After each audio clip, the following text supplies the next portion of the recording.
Welcome to this new episode, and in this video I'm going to show you how to fix camera missing from home screen or app screen on Samsung phone. So if your camera is missing in your Samsung phone just like this, so you can't access or you don't have access to the camera application on your Samsung phone lock screen like this. So the camera application is supposed to be here, but the camera application is missing, so you'll not be able to use swipe to left to access the camera feature on your Samsung phone. So in this video I'm going to show you how to fix this feature to bring back the camera application down to the lock screen on your Samsung phone. So the first thing you want to do when the camera application is missing from your Samsung phone home screen or lock screen is go to your Samsung phone settings. On the settings page, you just need to scroll down and click on wallpaper and styles. Then click on the wallpaper you are using. Do not change this wallpaper. You need to click on the exact wallpaper so that you not set another wallpaper as your Samsung phone wallpaper. So just click on the exact wallpaper.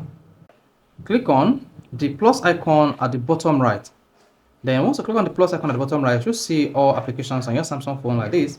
Then locate the camera app and click on it. Once you click on the camera app, you see the camera app added to the bottom right of your Samsung phone. Then hit the done button. Once you click on the done button, you should see change apply to lock screen. Then let's go back to our Samsung phone home screen. Then lock your Samsung phone screen like this, and then press the camera application and swipe left. You see that? Then you'll be granted access to the camera on your Samsung phone without unlocking your Samsung device. So this is how to fix missing camera on lock screen on your Samsung phone. If this is helpful, you want to hit the like button and don't forget to subscribe to our YouTube channel for more quality videos just like this.